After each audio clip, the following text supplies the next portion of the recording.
Olá, muito boa noite. Vamos chegando, vamos conversar sobre procrastinação, um tema já antigo desse perfil, né? Mas agora com um viés diferente, sob uma ótica bem diferente, que é o TDAH. Então vamos chegando aí, vamos conversar um pouco mais sobre procrastinação, entender um pouco mais o que é a procrastinação, por que o TDAH pode intensificar a procrastinação e como lidar com isso também. Então vamos conversar sobre isso. Boa noite, sejam bem-vindos. Espero que vocês estejam bem, que a semana esteja sendo boa. Esse mês tem 2 feriados, né? Dia 2, semana que vem, e dia 15. Então vai dar para descansar um pouquinho mais. Boa noite, Dani. Boa noite, Letícia. Sejam bem-vindas. Convidem pessoas que vocês querem que estejam aqui nessa live junto com vocês, que vocês querem que estejam ouvindo mais sobre esse conteúdo. Hoje o conteúdo vai ser para quem tem TDAH, quem desconfia que tem TDAH e também para quem procrastina, mesmo não tendo TDAH ou não desconfiando que tem TDAH. Então, convida as pessoas que você sabe que vão ser ajudadas, que se encaixam nesse perfil. Boa noite, Marx. Boa noite, Isabelle. Sejam muito bem-vindos. Vamos lá, então, vamos conversar sobre procrastinação e qual o impacto do TDAH na procrastinação e vice-versa. Tá? Vamos começar com uma definição de procrastinação? Eu acho que assim vai ficar um pouco mais fácil, né? Da gente começar já do início, da base, pra gente conseguir entender o restante. Se vocês não estiverem me ouvindo bem ou qualquer coisa assim, me avisem aqui que eu vou dar um jeito, tá bom? Mas se ninguém falou nada até agora, eu acho que vocês estão me escutando bem, certo? Bom, vamos lá. Então, assim, a procrastinação, de forma bem básica, é quando a gente adia um comportamento que precisa ser feito logo. Ou quando a gente faz uma atividade secundária no lugar da primária, que é a principal, que é a prioridade. Então, por exemplo, eu posso procrastinar lavando a louça enquanto eu deveria estar escrevendo um artigo. Lavar a louça é importante, mas é uma procrastinação porque o artigo precisa ser escrito logo, porque tem um prazo. Então é quando eu faço uma coisa que é secundária, que é importante também, mas é secundária, e deixo de lado aquela que é a principal. Ou então quando eu simplesmente adio a atividade e vou fazer qualquer outra coisa que não seja necessariamente importante para mim naquele momento. Por exemplo, eu posso procrastinar ficar só mexendo no celular aleatoriamente sem ser intencional, né, no celular. Então, procrastinação, adiar fazer alguma coisa, o momento de fazer alguma coisa importante, ou até fazer alguma coisa secundária, quando eu deveria estar fazendo algo primário, algo que tem prioridade, tá? E por que a gente procrastina? Por que o ser humano procrastina? Porque não é um comportamento só de quem tem TDAH, não é exclusivo de nenhum transtorno. Isso é do ser humano. O ser humano procrastina, né? E por que a gente procrastina? Em geral, a gente procrastina por 2 motivos. Para que a gente consiga evitar, se afastar de algum desconforto que a gente está tendo e ter algum prazer com determinada situação. Então, a gente procrastina para evitar um desconforto e ter prazer. Por exemplo, eu posso, quando eu estou mexendo no celular, eu estou obtendo prazer de estar mexendo no celular, de estar livre, de estar sem nenhum compromisso específico, de estar ali bem solto. E eu me afasto do desconforto de fazer algo que para mim é chato. Por exemplo, escrever um artigo, ler um livro, fazer um trabalho da faculdade. Então, tudo que for assim, nesse formato, que te afasta de algo ruim e te aproxima de algo bom, vai ser muito mais fácil de você fazer, aumenta a chance de você repetir aquele comportamento. O problema é quando é algo ruim, quando é algo prejudicial para você. Aí você tem mais chances ainda de se envolver com essa situação. Então a gente procrastina pra gente afastar coisas ruins, ninguém quer ter coisas ruins por perto, né? A gente afasta coisas ruins, consequências ruins, contextos desagradáveis e aproxima algo bom. A gente tem algum prazer com a situação, mesmo que momentâneo, tá? Só que exatamente isso que eu quero falar, o prazer que a gente obtém com a procrastinação, ele é momentâneo, certo? Só que mesmo ele sendo momentâneo, ele acaba dando muita força para um próximo comportamento de procrastinação. Então é como se cada vez que eu procrastinasse, pelo prazer que eu sinto com a procrastinação, eu tivesse mais chances de procrastinar numa próxima situação, numa próxima oportunidade. Tá? Então, ele dá força e poder para esse comportamento e a gente acaba procrastinando mais vezes, tá? Então, por exemplo, né, o prazer de mexer no celular vai ativar o centro de recompensa do cérebro e vai dar a impressão de que aquele comportamento é algo bom, de que aquilo que eu estou fazendo é algo bom. Então, eu vou querer repetir aquilo para ter essa recompensa mais vezes. Então, aí parece que a procrastinação é algo bom, né? Só que o efeito positivo, o efeito prazeroso, é de curto prazo. Ele é apenas imediato. E depois a gente tem consequências a longo prazo. E aí que está o problema. Isso é um grande problema, o fato da procrastinação ter um efeito positivo imediato e ter um efeito negativo posterior, a longo prazo. Por que isso é um problema? Porque o que mais controla o nosso comportamento são as consequências imediatas ao nosso comportamento. Então, quanto mais próxima a consequência for do comportamento, mais chances tem de controlar o meu comportamento. Então, se eu procrastino e a minha primeira consequência é um reforço, é uma recompensa, é algo prazeroso, isso tem muito mais poder de controlar esse meu comportamento, ou seja, de aumentar a chance dele se repetir, do que a consequência ruim que ele tem no futuro. Porque só no futuro, entende? Está muito longe, é mais difícil de controlar. Por isso que é tão difícil a gente se envolver em comportamentos que, por exemplo, vão me ajudar a emagrecer, vão me ajudar a ter mais saúde. Porque, por exemplo, vamos pegar esse exemplo de emagrecer. Eu quero emagrecer, só que é muito difícil emagrecer porque a primeira consequência que eu tenho de comer um doce, por exemplo, é uma recompensa. É um prazer, o prazer de estar comendo um doce. A consequência de eu engordar ou afetar minha saúde vai vir só depois e eu não vou nem linkar direito com aquele comportamento específico de estar comendo aquele doce. Então, quanto mais perto, mais controla, quanto mais longe, menos controla. E isso acaba sendo um problema, né? Quando a gente fala de procrastinação. E falando em procrastinação, em problema com procrastinação, a gente entende que o TDAH é um agravante para a procrastinação. Por que que ele é um agravante, tá? Vou mencionar aqui 3 fatores que fazem com que o TDAH seja um agravante para a procrastinação. O primeiro ponto é a questão da dopamina. A dopamina, ela é um neurotransmissor que ela tem uma ação deficitária no cérebro de quem tem TDAH, tá? O que é dopamina? É um neurotransmissor, ou seja, é um mensageiro químico cerebral que vai transportar algumas informações entre os neurônios e essas informações vão fazer algumas coisas no nosso cérebro. Então, vão nos dar motivação, felicidade, vão nos ajudar a ter alguma ação, vão controlar o nosso comportamento motor, entre outras, tá? Então, os neurotransmissores no nosso cérebro, que são mensageiros químicos, vão comunicar, vão fazer essa comunicação entre os neurônios e vão fazer com que a gente faça basicamente tudo que a gente precisa num dia. Todas as ferramentas que a gente precisa num dia. Motivação, sentir alegria, felicidade, prazer, controlar o comportamento motor, controlar a atenção, controlar a cognição, comportamento. Então, os neurotransmissores são muito importantes. E a dopamina tem justamente essa função de controlar atenção, cognição, emoção, comportamento, motivação. Então, se essa ação dopaminérgica, né, a ação da dopamina no meu cérebro é deficitária, e é o que acontece com quem tem TDAH, você concorda que eu vou ter algumas dificuldades com aquilo que me ajuda a agir, que é uma boa atenção, foco, controle de comportamento, controle de pensamentos, controle de emoções, e o resultado pode ser a procrastinação. Tá? Então a gente pode acabar procrastinando muito mais justamente por esse déficit da dopamina. Não tem um consenso ainda, tem alguns autores que falam que o cérebro do TDAH tem menos oferta de dopamina, tem uns que falam que tem mais, porém um menor aproveitamento, uma menor absorção. Então, mas de qualquer forma, o consenso é que existe esse déficit dopaminérgico no cérebro de quem tem TDAH. Tá?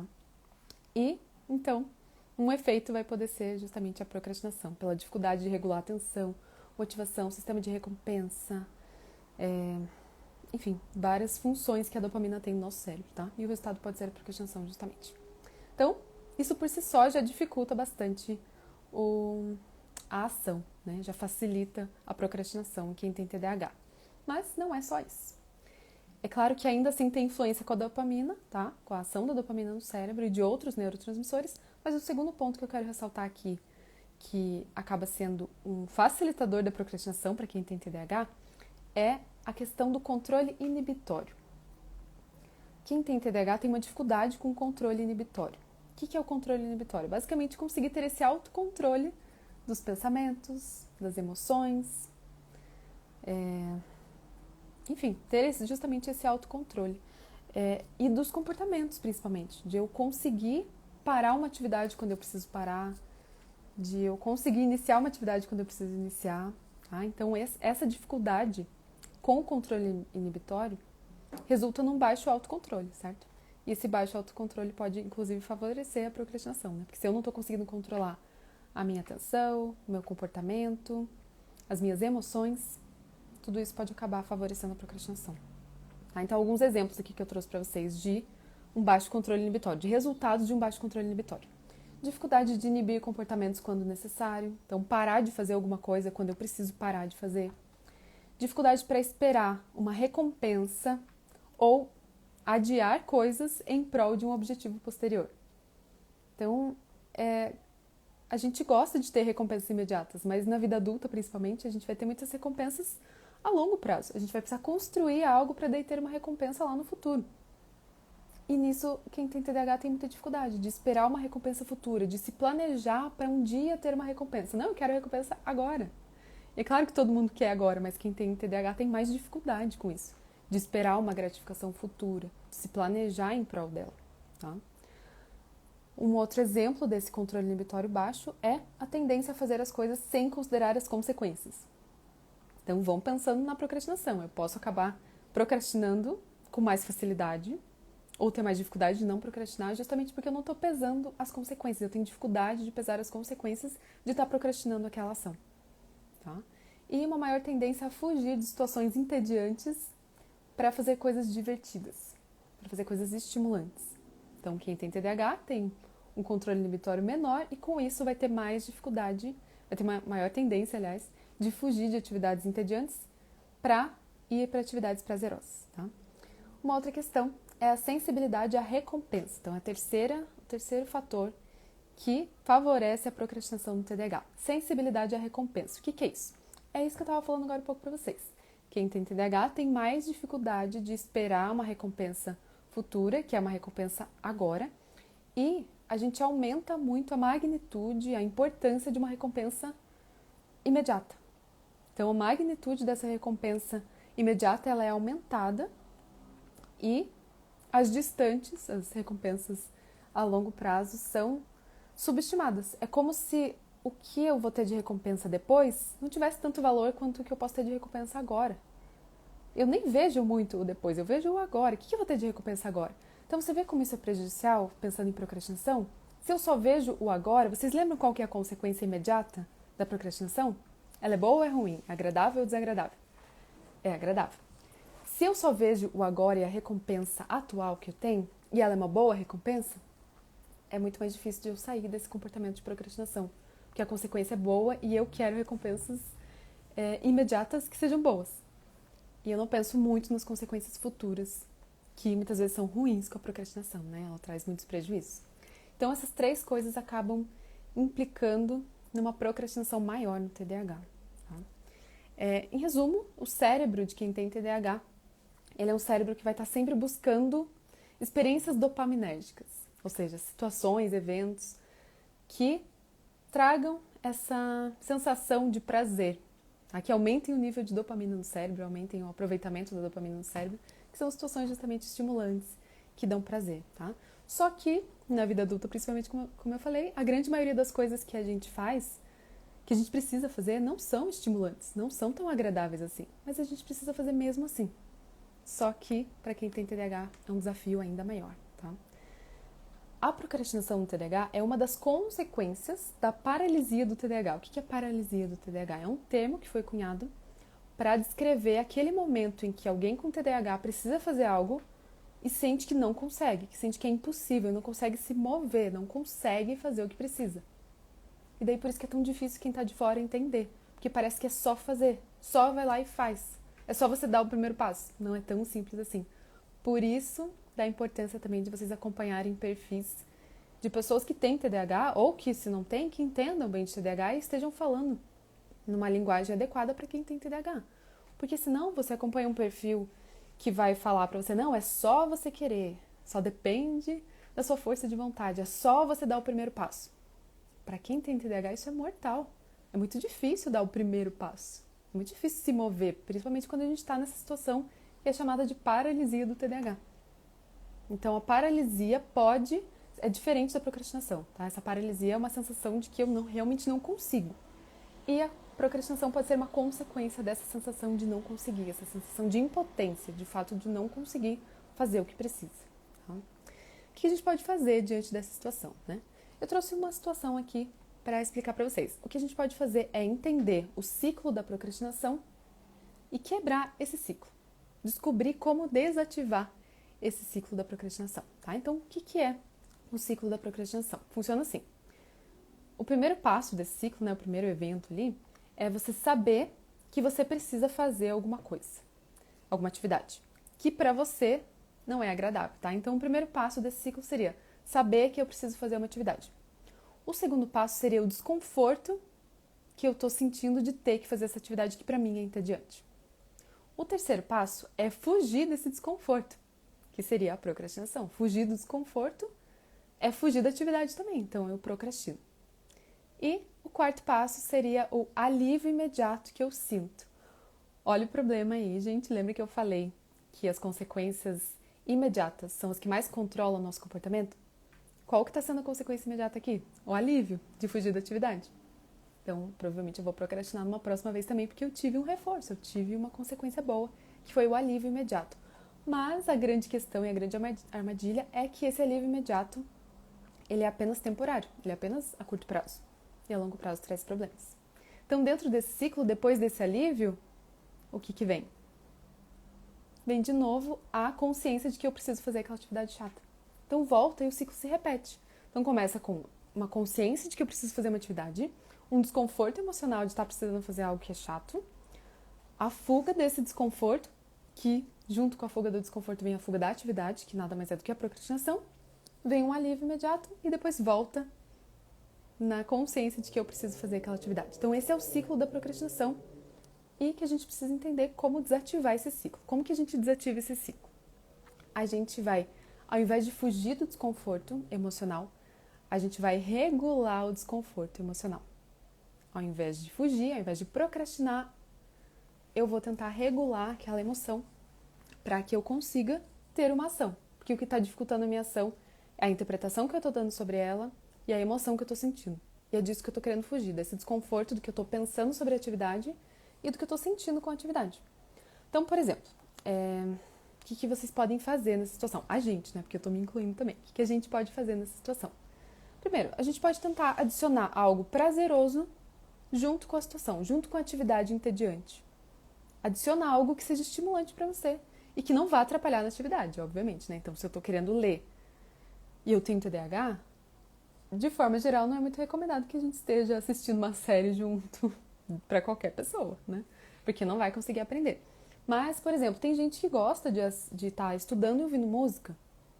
Tem gente que não sente que a música está atrapalhando. Tem algumas músicas também, algumas características de músicas que vão atrapalhar menos, de fato, na concentração, mas para quem tem TDAH é um pouquinho mais delicado, né? Mas adicionar alguma coisa que seja estimulante para você e que não vai te prejudicar na atividade. Por exemplo, tá comendo um docinho enquanto você tá lendo o artigo. Ou algo que possa ser recorrente que não vai te prejudicar, você tentar achar alguma coisa que para você seja prazeroso, mas que não seja prejudicial. Por exemplo, eu gosto muito, o Luiz, meu namorado que tá aqui, ele odeia, mas eu gosto muito de água com gás com óleo essencial de menta. A minha mãe, que gosta disso, e me ensinou, e eu gosto bastante também. Então, até eu preciso comprar meu óleo de menta que acabou. Mas eu gosto de estar com uma água com gás aqui, com olhinho de menta, tomando, é algo prazeroso pra mim.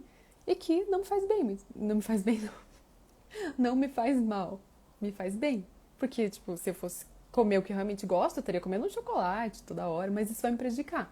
Então, tentem achar o que vocês gostam, um chazinho, não sei, vocês vão achar o que vocês gostam, que seja algo prazeroso, não precisa ser de comer também, tá? Tô dando um exemplo aqui, mas não precisa ser de comer. Alguma coisa prazerosa pra você adicionar junto com a atividade entediante, pra facilitar a atuação, certo? Outra forma da gente quebrar esse ciclo é você entender por que você está desconfortável com aquela atividade, tá? Então, por que traz desconforto para você ter que fazer essa determinada atividade? Tenta entender o porquê. Se a gente não entende o porquê, a gente está fugindo de algo que a gente nem sabe do que é. Então, se você entender, por exemplo, que eu estou desconfortável porque é muita coisa para fazer, você já entendeu do que você está fugindo. Está fugindo de muita coisa para fazer, de algo que, para você está interpretando que vai ser pesado. Aí, depois de você identificar, você gera uma nova interpretação, uma nova visão sobre aquela situação, que seria, eu não preciso fazer tudo de uma vez. Eu tô querendo fugir da situação porque eu tô vendo que é muita coisa. A gente para aí normalmente. É muita coisa, então eu vou fugir. Não, é muita coisa, mas eu não vou precisar fazer tudo de uma vez. Quando você entende o que tá te gerando esse desconforto e você consegue lidar com isso, fica muito mais fácil de você agir. E menos chance você tem de procrastinar. Então entenda o que está gerando esse desconforto e tente gerar uma resposta, uma nova conclusão sobre a situação. Pode ser também que você esteja fugindo da situação, né, procrastinando, porque você tem que fazer algo que você ainda não tem conhecimento. Aí você foge da situação. Boa noite, Fabíola. Porque você precisa fazer algo que você não tem conhecimento ainda. Então eu vou fugir da situação.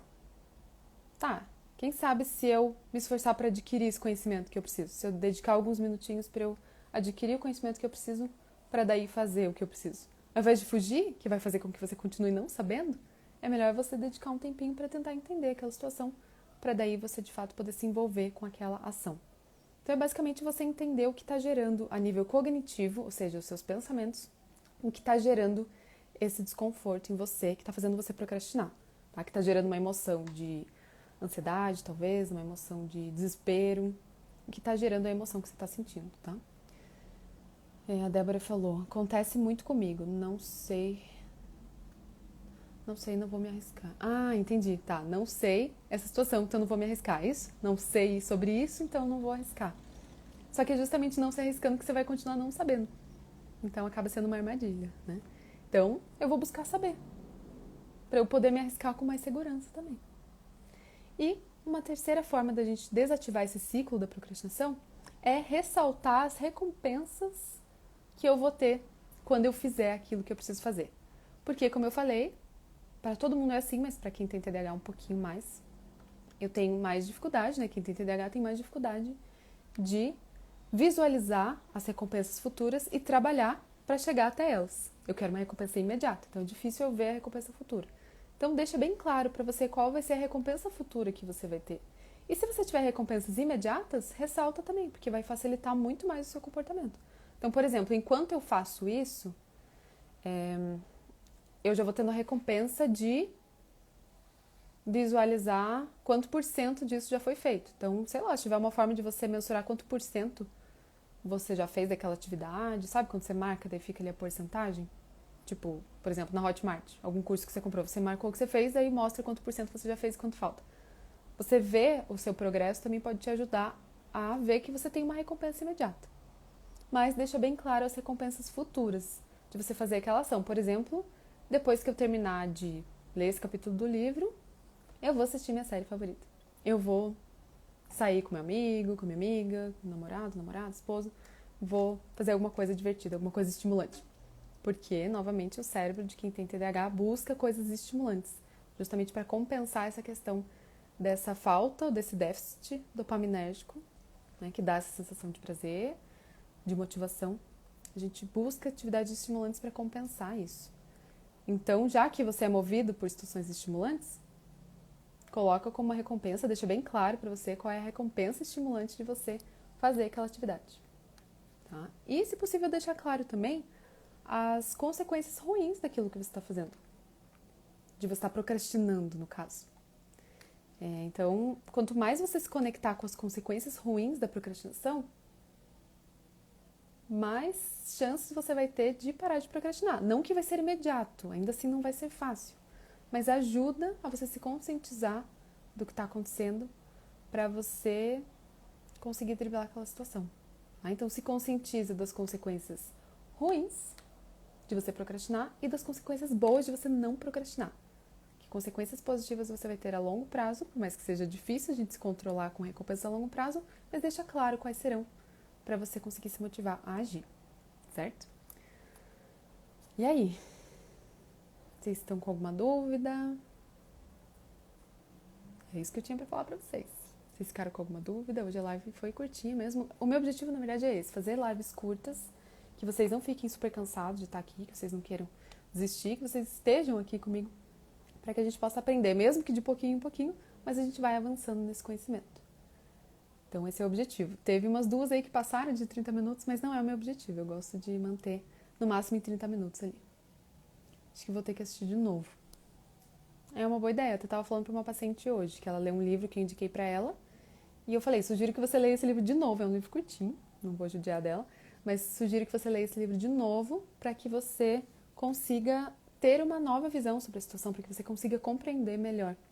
Eu dei o exemplo para ela. É como se você estivesse passando por uma rua pela primeira vez, e nessa primeira vez você não consegue ver tantos detalhes da situação, não consegue conhecer a rua como um todo.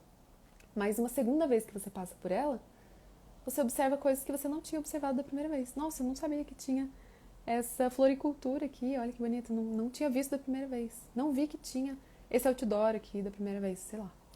Você passa a conhecer melhor. E com os livros, com os vídeos que a gente assiste, no caso que a gente está falando da live, é a mesma coisa. Se você assistir de novo, você vai ter uma nova compreensão. A primeira vez a gente está captando as informações, é muito estímulo. A segunda a gente já consegue reter um pouquinho mais. E por isso que no estudo, para a gente conseguir aprender mesmo, é importante a gente revisar, fixar o conteúdo até a gente aprender. Não é uma vez que eu vi na vida que eu nunca mais vou esquecer. É raro quando isso acontece, né? Mas, no geral, a gente tem que revisar e reforçar aquela informação para se tornar, de fato, um aprendizado, né? Para ficar gravado na minha memória. Então, é uma boa ideia mesmo assistir de novo para revisar esses conteúdos. E qualquer dúvida, qualquer comentário que vocês tenham, se vocês assistirem de novo ou agora mesmo, podem me mandar. Vocês sabem que meu Instagram está totalmente aberto para a gente conversar. Eu volto e meia, tô colocando uma caixinha de perguntas lá, né, para vocês mandarem, mas mesmo que eu não coloque, vocês podem mandar no direct mesmo, que eu vou respondendo ao longo do tempo, tá bom? E aí, como foi para vocês essa live? Acrescentei alguma coisa, algum conhecimento? Ajudei? Quero ler o comentário de uma pessoa. Me digam o que vocês acharam da live, se fez sentido. E lembrando que toda terça a gente tem live, eu tô trazendo algum conteúdo aqui pra vocês toda terça-feira às 8. Quando não der pra acontecer, eu vou avisar, tá? Mas de forma geral, vou criar esse compromisso com vocês de toda terça às 8 eu trazer um conteúdo aqui pra vocês, certo? Legal, Marcos, fico feliz que eu contribuí, que eu ajudei. O Bruno falou, foi bem bacana, Nicole, fez bastante sentido. Legal, Bruno, obrigado pelo feedback também. Obrigado pela Débora também, que foi participando, fez alguns comentários. É isso, gente. Obrigada pela presença de vocês, pela participação. Que vocês tenham uma boa noite e uma boa semana. Tchau, tchau.